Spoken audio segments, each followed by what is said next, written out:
나이가 들어가면서 세상을 살아보니 부모님이 재산 한 푼 물려주진 못하더라도 본인들의 노후만 잘 준비되어 있어도 자식에게는 무엇보다 큰 힘이 됩니다.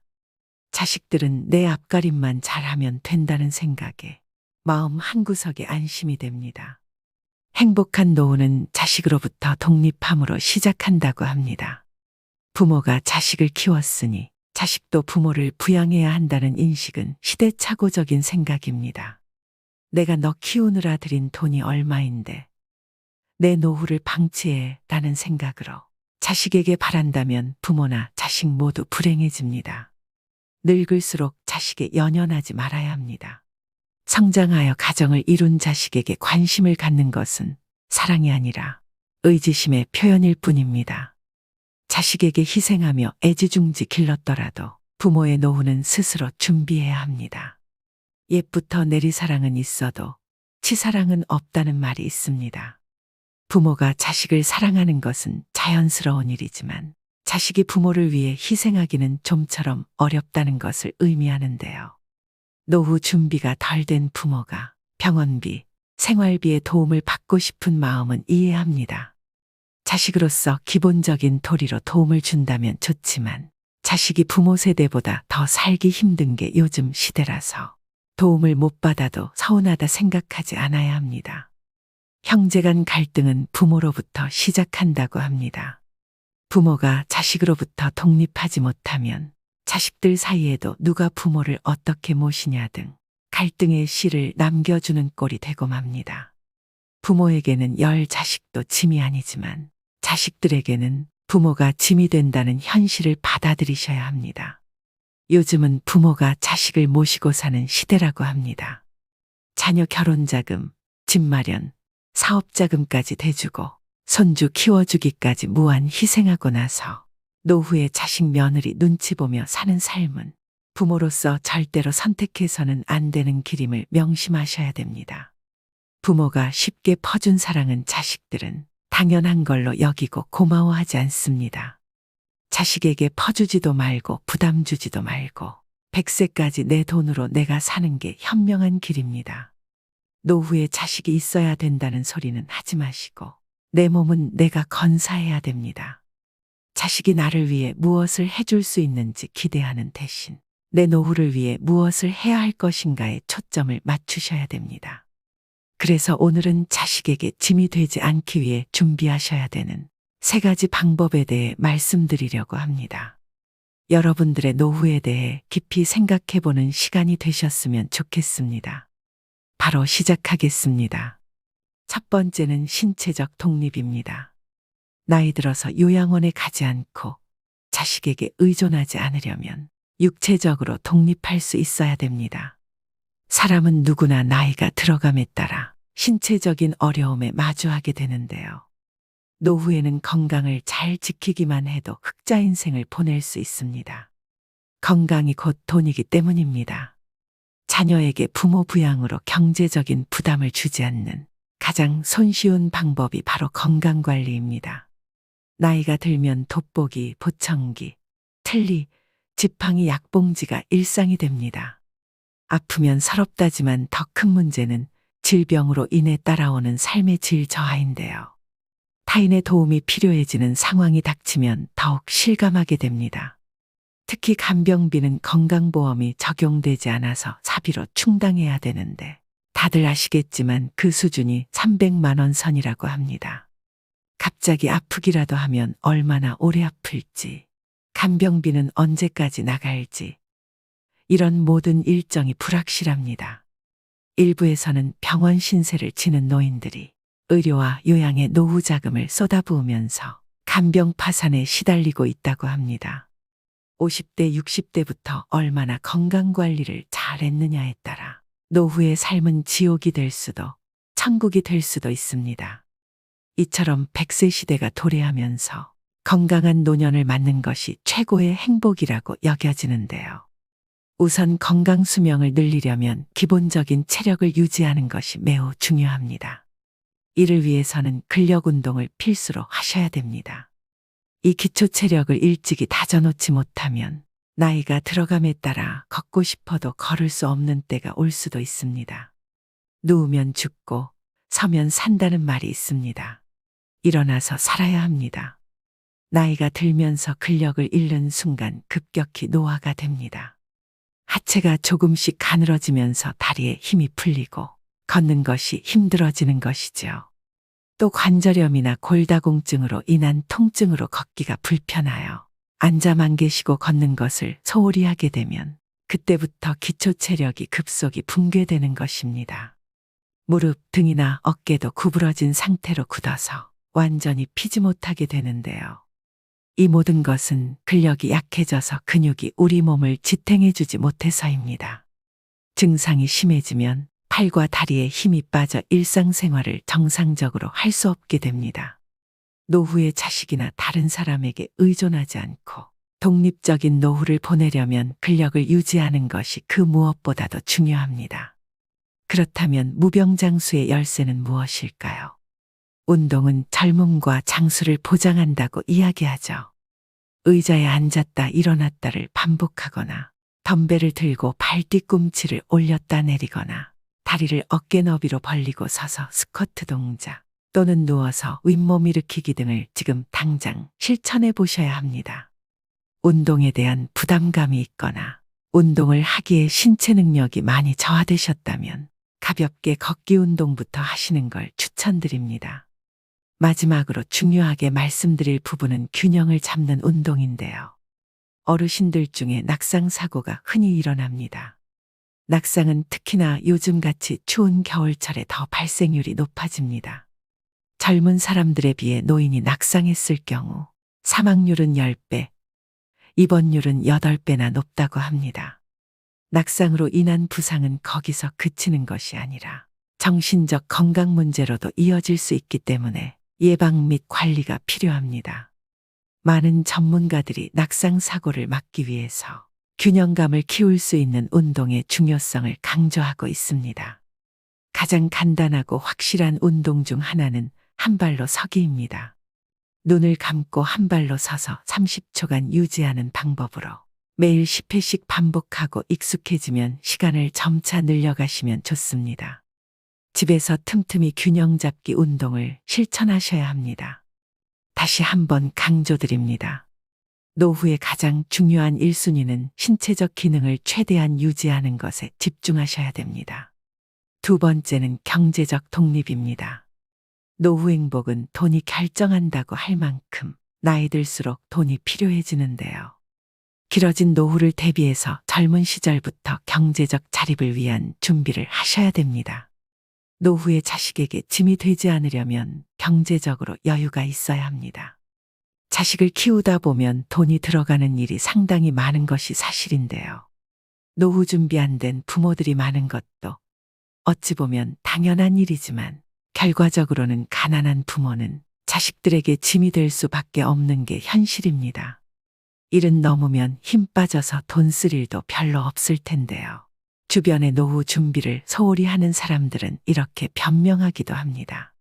하지만 노년기에는 노부모 간병, 자녀 지원, 배우자 병환, 주택 수리 등 오히려 예상치 못했던 목돈 지출이 발생하기 쉽습니다. 이런 돌발 상황에 대비하려면 일찍부터 경제적 독립을 준비하셔야 됩니다. 잔고가 바닥나면 일하면 되잖아 라고 생각할 수 있지만 건강이 나빠져서 예전처럼 돈을 벌지 못할 가능성이 높습니다. 하지만 신체적 여건이 되시는 분들은 무리하지 않는 선에서 현역으로 일을 계속 하시는 게 좋습니다. 또 젊었을 때 모아둘 거리라고 후회하지 않으려면 저축하는 습관을 몸에 익히셔야 합니다. 소득이 줄어들면 그에 맞춰 씀씀이도 줄여야 하지만 한번 높아진 소비 수준을 낮추기란 쉽지가 않습니다. 하지만 은퇴가 임박했다면 온 가족이 한마음으로 덜 쓰고 짐을 줄이는 연습을 하셔야 합니다. 지금 벌고 있는 소득은 20, 30년 후 고정적인 소득이 사라질 때 내 자신과 배우자가 쓸 소중한 씨앗입니다. 나중에 퇴직금을 받을 테니까 저축은 필요 없다는 생각도 위험합니다. 퇴직금을 일시금으로 받아서 주식이나 부동산 등에 투자하겠다는 유혹도 생길 수 있지만 성급히 결정하면 나중에 후회하기 쉬운데요. 나이 들어서 투자에 실패하면 젊을 때처럼 패자부활전이 어렵습니다. 힘들게 번 퇴직금은 놀리지 마세요라고 접근하는 사람은 100% 사기꾼이라고 생각하셔야 합니다. 노년기에 투자를 하고 싶다면 미국 등 글로벌 우량 금융상품에 한정하고 여행, 취미 등에 쓰는 돈도 예산 내에서 쓰시는 게 좋습니다. 현역 시절엔 잘 나가던 사람도 한순간에 잘못된 선택으로 나이 들어 가난해질 수 있습니다. 노후가 고달파지는 것은 시간 문제입니다. 지금 가진 노후 자금을 온전히 지켜내는 것도 능력입니다. 또 노년기의 빈곤은 생존과도 직결되는 문제인데요. 얼마 전 충격적인 기사를 접했습니다.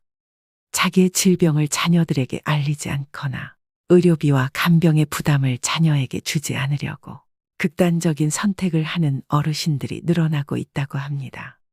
자식에게 짐이 되기 싫어 아픈 아내를 살해한 뒤 극단적 시도를 한 할아버지가 경찰에 붙잡힌 사건도 있었는데요. 노인 실태조사에 따르면 노인이 생각하는 생애 말기의 좋은 죽음은 가족이나 지인에게 부담을 주지 않는 죽음이 90.6%로 압도적인 응답이었습니다. 과거에는 오랜 기간 동안 자식이 부모의 간병은 물론 부양까지 대신해 왔습니다. 그러나 이제는 세상이 많이 변했습니다. 자식들도 먹고 살기 힘든 현실이기 때문에 부모의 부양은 정신적, 경제적으로 많은 부담으로 다가옵니다. 노후에 이런 비참한 일이 현실로 일어나지 않기 위해서는 하루라도 더 일찍 자발적으로 노후 준비를 하셔야 합니다. 마지막으로 황혼의 나이에 무조건적인 자녀 지원은 독이 될 수 있습니다. 경제적으로 자립하지 못했다고 해서 계속 퍼주면 내 노후가 먼저 무너지게 됩니다. 자식에게 한 푼도 안 주면 맞아 죽지만 다 주면 굶어 죽고 밥만 주면 무서워 죽는다는 말은 우스갯소리지만 그 속에 뼈가 있음을 명심하셔야 됩니다. 이처럼 나이가 들수록 다른 사람이나 가족에게 의존하지 말고 독립적으로 독하게 살아가야 합니다. 그래야만 노후에도 경제적으로 자립하여 건강하고 행복한 노후 생활을 할 수 있습니다. 세 번째는 정신적 독립입니다. 나이가 들수록 정신적으로 독립하는 것이 중요합니다. 여러분은 나이가 들어가면서 제일 두려운 게 무엇인가요? 주변에 많은 분들이 치매에 걸릴까봐 걱정이라고 하시는데요. 몸이 아픈 병보다 무서운 게 치매라는 말이 있을 정도로 치매는 자신은 물론 그 주변까지 힘들게 하는 병이다 보니 중년 이후부턴 치매에 관심이 커질 수밖에 없습니다. 가장 발병률이 높은 노년기에 사회적으로 고립되는 것이나 우울증은 치매의 원인 중 하나라고 하는데요. 그만큼 노후의 정신 건강을 위해서는 외로움과 우울감을 극복하시는 게 가장 중요합니다. 그렇다면 치매의 방법에는 어떤 것들이 있을까요? 안타깝게도 아직 치매에 대한 치유약은 개발되지 않았습니다. 지금까지 개발된 치매 치료제는 병의 악화를 지연시키는 효능만 있을 뿐입니다. 따라서 치매를 예방하기 위해 가장 중요한 것은 생활 습관을 바꾸고 식습관을 건강하게 유지하셔야 되는데요. 쉽게 할 수 있는 생활 습관으로는 음식을 꼭꼭 씹어 드시는 것입니다. 음식을 씹는 동작만으로 내려가는 혈류량을 증가시켜 뇌를 활성화합니다. 껌을 자주 씹는 것도 도움이 되겠죠. 그리고 일기를 쓰는 습관을 길러보세요. 치매 환자는 한 가지 특징이 있습니다. 치매 초기에는 단기 기억을 회상하는 데 어려움을 겪습니다. 그 이유는 단기 기억을 담당하는 뇌기관인 해마가 손상되었기 때문인데요. 이를 예방하려면 매일 일기를 쓰는 버릇을 기르는 게 좋습니다. 일기를 쓰면서 해마를 자극하고 퇴화되는 것을 방지하고 심지어 그 기능을 향상시킵니다. 뇌는 지속적인 자극을 원합니다. 그 중에서도 가장 좋은 자극은 새로운 자극인데요.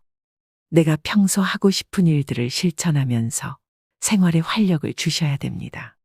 또 무엇보다 사회적 고립과 우울증을 예방하기 위해 지속적으로 사회 활동을 하고 마음 맞는 사람들과 꾸준히 만나면서 소통하는 것이 중요합니다. 집에 혼자 있는 것은 치매로 가는 지름길이라는 것을 명심하셔야 됩니다. 가족이나 친구와의 만남, 취미 동아리 모임 등에 참여해 활발하게 활동하는 것이야말로 치매를 막는 가장 좋은 방법입니다.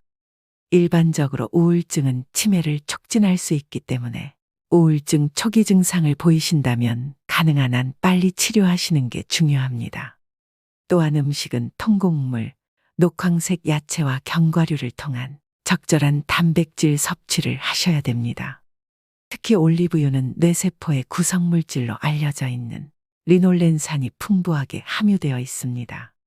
그로 인해서 기억력을 증진시켜 치매를 예방한다고 합니다. 해산물 중에서도 특히나 등푸른 생선을 자주 드시는 것도 권장드리는데요. 등푸른 생선에 함유되어 있는 오메가3는 두뇌에 영양을 공급해주는 것은 물론이고 혈액순환을 좋게 만들어줘서 치매 예방 음식으로 으뜸이라고 합니다. 종합적으로 노후의 정신적인 건강을 위해서는 긍정적인 마음으로 스트레스를 해소하고 혼자 있지 마시고 여러 사람들과 자주 어울리면서 즐겁게 사셔야 합니다. 부정적인 생각은 버리시고 지나간 과거를 후회하지 마세요. 하루하루를 즐겁게 보내는 생활을 하시기 바랍니다. 오늘의 영상 어떠셨나요? 오늘 말씀드린 자식에게 짐이 되지 않는 3가지 방법을 한 문장으로 정리하자면 저는 이렇게 표현할 수 있을 것 같은데요. 일주일에 한 번 친구들과 등산하고 내려와서 삼겹살에 소주 한잔 할 수 있으면 나의 노후 준비는 다 끝난 것이다. 일주일에 한 번 등산할 정도의 체력, 혼자 병원 다닐 수 있는 신체 능력과 자식들이 유일한 대인관계가 아닌 이렇게 어울려 외롭지 않게 지낼 친구가 있고 일주일에 한 번 정도는 나가서 외식하고 삼겹살에 소주, 두부에 막걸리 정도는 먹을 수 있는 경제적 여유면 충분합니다. 100세 시대가 확실한 이 시점에 이 3가지를 해낼 수 있는 것은 무척 중요하다고 생각합니다. 자식 농사가 부모의 노후를 보장하던 시대는 지났습니다. 자식이 잘 성장하여 독립했다면 그것으로 만족하고 더 이상의 기대는 금물입니다. 경제적으로 독립할 수 있다면 냉정하게 덧정을 끊어야 합니다. 관심의 모든 것은 잔소리로 비칠 뿐입니다. 노후에 가장 불행한 사람은 자식들에게 손을 벌리는 사람이라고 합니다. 그러나 더 큰 불행은 자식에게 무거운 몸뚱아리를 맡기는 것이겠죠. 자식에도 부모 부양의 책임을 지우지 않으려면 부모도 자식을 기르는 목표를 정해놓고 양육해야 합니다. 대학을 졸업하거나 취업하는 시점 정도로 양육 목표를 정해놓고 그 후에는 독립적인 경제 활동을 하도록 해야 되는데요. 자식도 자신의 인생을 살고 부모도 부모의 인생과 노후 준비에 매진하면서 서로 부담을 주지 않는 관계로 사는 것이 최선입니다. 물론 자식으로서 부모를 나몰라라 하라는 건 아닙니다. 자식의 도리는 꼭 경제적인 것만을 의미하지는 않지요. 가끔 찾아뵙고 서로 소통하며 안부 전하고 맛있는 밥 한 번씩 먹는 정도면 충분합니다. 부모의 노후를 자식에게 의존해야 한다는 옛날의 가족 개념이나 효도 사상이 지금의 현실이 아님을 이 시대의 어르신들은 직시해야 됩니다. 효도는 이제 변화하는 시대를 따르지 못하는 낡은 전통으로 여겨지고 있습니다. 효도를 받던 부모 세대에게도 효도를 하던 자식 세대에게도 이제 효도는 멍해요 부담일 뿐입니다. 마지막으로 어느 노인의 요양병원 일기를 들려드리면서 오늘의 영상 마무리하겠습니다. 노후 준비의 중요성을 다시금 일깨우셨으면 합니다. 열심히 살 때에는 세월이 총알 같다 하고 쏜 화살 같다 하건만 할 일 없고 몸이 쇠하니 세월이 가지 않는다고 그렇게 한탄하시더이다. 정신이 맑으면 무엇하리요. 자식이 많은들 무엇하리요. 보고품만 더하더이다. 차라리 정신을 놓아버린 저 할머니처럼 세월이 가는지 자식이 왔다 가는지 애지중지하던 자식을 보아도 몰라보시고 그리움도 사랑도 다 기억에서 지워버렸으니 천진난만하게 하루 세끼 주는 간식만이 유일한 낙이더이다. 자식 10여 남매 있음 무엇하리요. 이 한 몸 거할 곳 없더이다. 아들, 딸, 자식들, 유명 인사인들 무엇하리요. 이 한 몸 갈 곳 없어 여기까지 흘러 왔더이다. 허리띠 졸라매고 최고 학벌 자랑하며 고생도 보람으로 알고 자식 뒷바라지 했던들 무엇하리요. 작디 작은 이 한 몸, 자식이 아닌 다른 사람 손에 매인 것을 인생 종착역인 이곳까지가 멀고도 험하였으니 종착역에 벗은 많으나 마음 나눌 곳 없어 외롭더이다. 앞을 못 보는 사람, 듣지 못하는 사람 속에 맑은 정신은 외롭기만 하더이다. 치매로 정신을 망각하면 차라리 그것이 신의 선물이 아닐까요? 나는 무슨 죄를 지어 이런 고통 속에서 살아가야 하는 것입니까? 언제까지 이 고통을 감내해야 하는 것입니까? 망각하는 그것만이 고통에서 벗어나는 유일한 방법일지도 모릅니다. 몸은 쇠하고 정신 맑으면 무엇하리요. 괴로움만 더하더이다. 가는 마당의 야속함도 사랑도 그리움도 추억도 정신에서 모두 내려놓으니 차라리 마음이 홀가분하지는 않을까요? 모진 비바람도 다 지나간 조용히 흐르는 저 호수 같은 마음으로 훌훌 떠나고 싶습니다. 요양병원에 입원한 어느 노인의 일기가 어떠셨나요? 과거엔 부모님들은 자식에게 일평생을 투자하고 노후를 보장받기도 하는 것이 일반적이었으나 이젠 정부의 사회복지 서비스가 아니라면 자신이 스스로의 노후를 책임져야 할 시대입니다. 아직도 연금 타고 퇴직금 타서 울며 불며 매달리는 자식에게 결혼비용, 사업자금, 취업자금 다 털어주고 빈털터리가 된 부모들이 길거리에 내몰리는 것이 현실입니다. 결국 서로 비참한 꼴이 되죠. 푼 없이 늙고 초라한 부모가 자식들에게 더 이상 부모가 아닌 것이 오늘의 세태입니다. 자식에겐 교육까지만 책임져주고 언제까지가 될지 모를 자신의 제3의 인생인 노후 대비의 만전을 기해야 합니다. 이 현실이 남의 이야기가 아닌 바로 우리 노인들의 이야기입니다. 황금빛으로 무르익어가는 여러분의 지혜로운 인생을 언제나 응원합니다.